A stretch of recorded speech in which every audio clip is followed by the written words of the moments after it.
Et si ce n'était pas ton corps qui te faisait souffrir, mais ton esprit qui refusait d'écouter? Tu as tout essayé, les pilules, les traitements, les spécialistes. Et pourtant, la douleur revient. Encore, parfois même plus forte, plus sourde, plus ancrée. Et si ce n'était pas un symptôme, mais un message, une voix muette que tu refuses d'entendre? Et si cette douleur n'était pas une ennemie, mais une invitation vers une autre forme de guérison, une guérison intérieure, oubliée, silencieuse, bouddhiste? Dans les anciens temples de l'Orient, il existe une pratique transmise de cœur à cœur, une pratique simple mais radicale. Elle ne cherche pas à fuir la douleur, elle l'écoute, elle l'embrasse, et peu à peu, elle la transforme. Mais dans notre monde agité, cette sagesse a été oubliée. Enterrée sous le bruit, la vitesse, la peur du silence. Aujourd'hui, je vais te parler de cette voix, pas pour t'apprendre, mais pour te rappeler, car cette sagesse dort déjà en toi. Reste avec moi jusqu'à la fin. Et si une phrase résonne en toi, commente-la, partage-la. Cela pourrait être le début de ta libération. Et si tu sens que ce voyage intérieur t'appelle, abonne-toi. Car ici, on ne parle pas au mental, on parle à l'âme. Dans le Dhammapada, le Bouddha dit « Tout ce que nous sommes est le résultat de ce que nous avons pensé ». Il ne parlait pas d'optimisme naïf, ni de pensée positive. Il parlait de la racine de la souffrance. Ce lieu invisible où naît la douleur avant même qu'elle ne prenne forme dans le corps. Dans la tradition bouddhiste, on ne sépare jamais le corps de l'esprit. Ce que tu ressens dans ta chair n'est jamais indépendant de ce que tu portes dans ta conscience. Une colère enfouie, une peur non reconnue, une mémoire ancienne. Tout cela peut devenir tension, poids, crispation, maladie. Autrefois, dans les monastères, les moines apprenaient à écouter leur douleur comme un enseignant sacré. Ils ne la combattaient pas, ils s'asseyaient avec elle, ils respiraient à travers elle. Et peu à peu, la douleur révélait autre chose. Un appel à la présence, une faille dans l'illusion du moi. Mais aujourd'hui, cette approche a été oubliée. Le monde moderne veut anéantir la douleur, pas la comprendre. Il veut des solutions rapides, pas des révélations profondes. La pratique que je vais te transmettre n'est pas magique. Elle est ancienne, exigeante, mais profondément libératrice. Elle ne demande pas de croire, mais d'expérimenter. Pas de fuir, mais d'entrer. Pas de guérir, mais de se libérer. Car parfois, le chemin vers la paix ne commence pas quand la douleur cesse, mais quand tu cesses de fuir ce qu'elle veut te montrer. Tu as peut-être remarqué, la douleur n'obéit pas toujours à la logique. Parfois, elle s'intensifie sans raison. Parfois, elle se déplace, change de forme, s'installe dans ton corps comme une présence familière mais indésirable. Et parfois, elle disparaît quand tu ne t'y attends pas. Pourquoi ? Parce que la douleur, dans la vision bouddhiste, n'est pas qu'un phénomène physique. C'est une énergie bloquée, un appel de l'esprit que le mental refuse d'écouter. Il y a plus de 2500 ans, le Bouddha a enseigné les 4 nobles vérités. Et la toute première est celle-ci, dukkha. La souffrance est inhérente à l'existence. Non comme une fatalité, mais comme une porte d'entrée vers l'éveil. Et dans la deuxième vérité, il dit, la souffrance a une origine. Elle naît de l'attachement, de la soif, de l'illusion. Nous nous accrochons à ce que nous croyons être. Un corps, un passé, un nom, une identité, une histoire. Et plus l'attachement est fort, plus la souffrance s'infiltre. Imagine une rivière. Si tu bloques son courant, l'eau stagne, s'épaissit, devient boueuse. C'est ainsi que fonctionne l'énergie de ton corps. Quand elle ne circule plus librement, à cause de tensions mentales, d'émotions refoulées ou d'un mental agité, elle se manifeste sous forme de douleur physique. Mais au lieu de libérer ce blocage, nous le renforçons par la peur, par le refus, par l'obsession de vouloir à tout prix guérir. Le bouddhisme ne propose pas de supprimer la douleur. Il propose d'entrer en relation avec elle, avec douceur, lucidité et patience, d'observer ce qui la nourrit, ce qui l'attache, ce qu'elle raconte de toi. Le grand maître zen Thich Nhat Hanh disait « La souffrance est une cloche d'alarme pour nous réveiller. » Mais comment l'écouter? Et surtout, comment répondre à cet appel sans tomber dans le découragement, la plainte ou l'illusion spirituelle? C'est là qu'intervient cette pratique oubliée. Elle s'appelle en sanskrit Vipassana, vision claire. Non pas guérison miraculeuse, non pas pensée positive, mais observation nue de ce qui est. Vipassana ne cherche rien. Elle ne veut rien modifier. Elle observe, elle accueille, elle laisse passer comme on regarde les nuages traverser le ciel. Ce regard intérieur, stable, calme, sans jugement, agit comme un bain de lumière dans les recoins sombres de l'esprit. Et cette lumière transforme.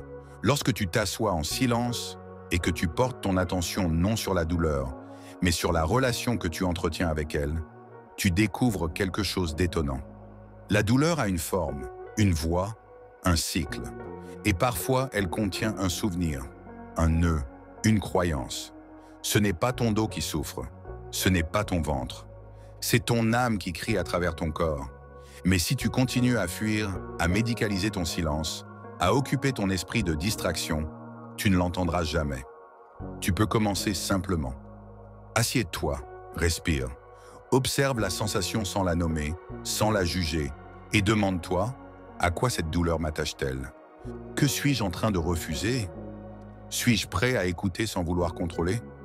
C'est ici que commence la libération, non pas dans l'absence de douleur, mais dans la présence totale à ce qui est. La plupart des êtres humains cherchent à fuir trois choses: la douleur, le vide et la vérité.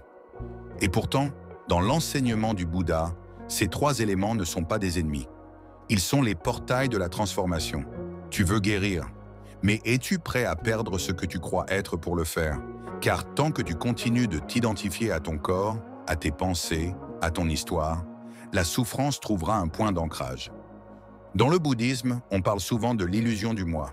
Ce « je » auquel tu tiens tant, ce « je » qui dit « ma douleur, mes blessures, ma vie ». Mais ce « je » n'existe pas comme tu le crois. Il n'est qu'un mouvement de l'esprit, une construction temporaire, un agrégat d'impressions, de peur, de désir. Et tant que tu continues à défendre ce « moi », tu entretiens sans le savoir le carburant même de ta souffrance. C'est un paradoxe bouleversant. Plus tu veux te protéger, plus tu souffres. Plus tu veux contrôler ton corps, ton avenir, ta guérison, plus la douleur résiste. Le Bouddha appelait cela le deuxième dukkha, la souffrance que l'on ajoute à la souffrance, la tension mentale que l'on superpose à une sensation déjà difficile. Imagine que tu portes une pierre dans ta main. Elle est lourde, mais au lieu de la poser, tu la tiens plus fort. Puis tu te plains du poids. C'est ce que l'ego fait avec la douleur. Il l'amplifie par la résistance, par l'histoire, par l'identification. Mais si tu lâches, pas la douleur elle-même, mais l'idée que tu t'en fais, alors quelque chose se détend, quelque chose se libère. C'est ici que le concept de vacuité entre en jeu. La vacuité, ce n'est pas le néant. C'est l'espace dans lequel tout peut apparaître, exister, puis disparaître. C'est le silence entre deux pensées. C'est ce qui reste quand tu n'es plus pris dans la lutte. La douleur, vue dans cet espace, n'est plus un mur. Elle devient un courant, un passage. Elle devient impermanente. Et tout ce qui est impermanent peut cesser. Mais cela exige du courage. Le courage de ne rien faire. Le courage de ne pas chercher de solution immédiate. Le courage de ne plus s'agripper à son identité de personne qui souffre. Car la souffrance parfois devient une maison, une justification, un repère. Et tant qu'elle te définit, tu ne peux pas la quitter. Tu ne guériras pas en ajoutant quelque chose. Tu guériras en laissant tomber ce qui bloque la lumière. Un à un, les jugements, les résistances, les attentes. Et derrière ce dépouillement, il reste le souffle, il reste la présence nue. Il reste ce que tu es, sans forme, sans nom, sans douleur. Ce n'est pas spectaculaire, mais c'est réel. La vraie guérison n'est pas un événement. C'est un effacement doux, une disparition lente de ce qui n'était pas toi. Ce que tu es n'a jamais été blessé. Il suffit maintenant de le retrouver. La connaissance ne suffit pas, il faut l'incarner. La sagesse bouddhiste ne demande pas à être crue, mais pratiquée dans le corps, dans la respiration, dans le quotidien. Tu vas découvrir ici 3 clés de pratique pour entrer en relation avec la douleur autrement. Non pas pour la faire disparaître de force, mais pour l'accueillir, l'écouter, la transformer. Clé 1. Le rituel du silence matinal. Chaque matin avant que le monde ne t'absorbe, offre-toi 10 minutes de silence. Assieds-toi, dos droit, sans attente. Pose simplement cette intention intérieure. Je suis prêt à écouter ce que mon corps veut me dire. Ferme les yeux. Ramène ton attention à ta respiration sans la modifier. Observe la zone où la douleur est présente et sans chercher à la nommer, ressens-la. Souffle dans cette zone, non pour la guérir mais pour l'aimer. Ne juge pas ce que tu ressens, ne cherche rien, juste sois là. Tu peux finir cette assise par ce mantra, murmurer doucement. Je ne suis pas ma douleur, je suis l'espace qui l'accueille. Pratique ce rituel chaque matin pendant 21 jours. Observe, note, écoute. Clé 2. Le geste de libération du corps. Lorsque la douleur se manifeste dans la journée, arrête-toi. Fais 3 respirations profondes et à l'expiration, bouge lentement la partie de ton corps concernée, même légèrement, comme si tu libérais une tension ancienne. Un micro-étirement, une main posée sur le cœur, une pression douce sur le ventre. Pendant ce mouvement, prononce intérieurement cette phrase « Je choisis de ne plus résister ». Ce geste minuscule répété devient un signal envoyé à ton système nerveux. Tu n'es plus en guerre contre toi-même. Clé 3, les plantes de la paix intérieure. Le bouddhisme considère la nature comme une extension de la sagesse vivante. Voici 3 plantes que tu peux intégrer dans ton quotidien pour accompagner ce chemin de libération. Le tulsi, basilic sacré. Une plante ayurvédique utilisée par les moines pour apaiser le système nerveux et clarifier l'esprit. À boire en infusion le soir. La camomille, pour détendre le corps et calmer les inflammations internes, utile dans les douleurs digestives liées à l'anxiété. Le gingembre, pour réchauffer les zones douloureuses et activer l'énergie vitale, tout en soulageant les douleurs musculaires et articulaires. Associe chaque tisane à un moment de silence.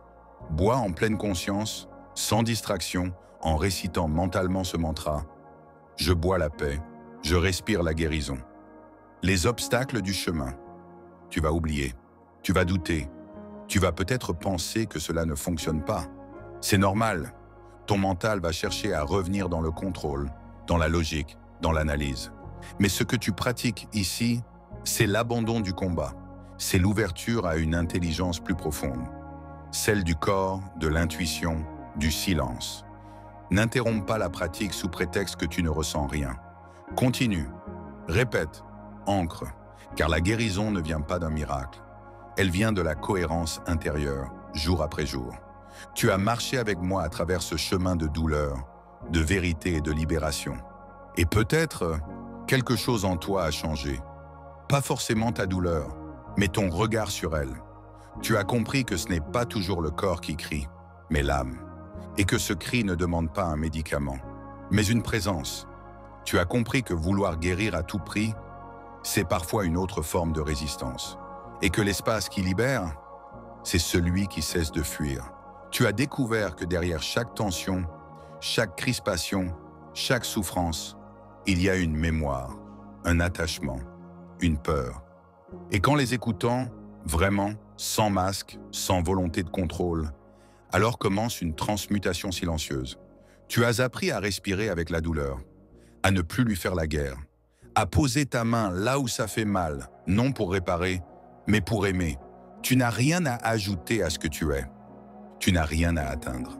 Tu as seulement à retirer ce qui bloque, un à un, comme on enlève les voiles d'un lotus, jusqu'à ce qu'il ne reste que la lumière simple de l'être.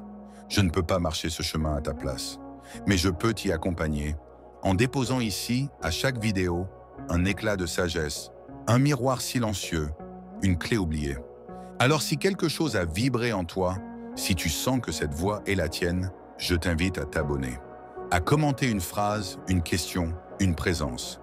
Car ce n'est pas moi que tu rejoins, c'est toi-même dans l'espace sacré de la conscience éveillée. Et souviens-toi toujours, ce que tu cherches ne viendra pas de l'extérieur, c'est ton regard qui guérit. C'est ton silence qui éclaire, c'est ta confiance qui transforme. À bientôt sur ce chemin de sérénité, où même la douleur devient lumière.